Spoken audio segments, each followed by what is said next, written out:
6 mois d'exonération visent à suspendre temporairement les droits de douane et de taxes sur certains produits de base importés, avec l'espoir que cette baisse de la fiscalité se traduise par une réduction visible des prix sur le marché et dans les commerces. L'enjeu est de taille dans ce contexte où chaque franc compte pour les familles les plus modestes. C'est pourquoi 6 mois ont été arrêtés par le gouvernement gabonais pour une exonération de droits de douane et de taxes sur les denrées alimentaires telles que le riz, les surgelés, l'huile, le sucre, la farine et bien d'autres. Toutefois, cette exonération de 6 mois suscite des interrogations sur sa mise en œuvre concrète. Comment s'assurer que les opérateurs économiques, importateurs, grossistes et détaillants répercutent effectivement la baisse fiscale sur le prix de vente? Existe-t-il des mécanismes de contrôle suffisamment efficaces pour éviter les dérives spéculatives? Ce n'est pas la première fois que le gouvernement annonce une mesure d'atténuation de la vie chère.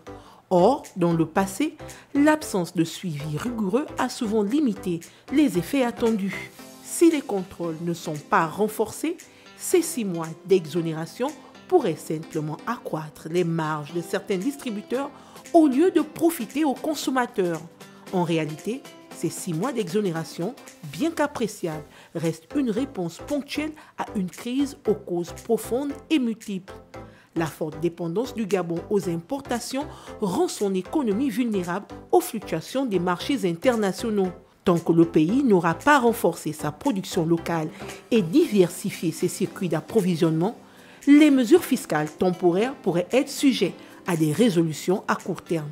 En ce sens, plusieurs mesures devront coupler ces 6 mois d'exonération avec une politique plus ambitieuse de soutien à l'agriculture locale, à la pêche et à la transformation agroalimentaire. Une telle stratégie permettrait de réduire durablement les coûts et de créer des emplois tout en assurant la sécurité alimentaire. Autre interrogation légitime, que se passera-t-il au terme de ces 6 mois d'exonération? Si aucune solution durable n'est mise en place, les prix pourraient repartir à la hausse, annulant les gains réalisés par les ménages pendant cette période. Le risque est de créer un effet d'accoutumance sans lendemain, d'autant plus que la mesure a un coût pour les finances publiques. Le gouvernement peut-il prolonger cette politique si les résultats sont jugés positifs? A-t-il prévu une stratégie de sortie ou une évaluation de l'impact réel sur les prix et le panier de la ménagère? Osera-t-il aller au-delà de ces 6 mois d'exonération pour repenser plus largement sa politique de lutte contre la vie chère?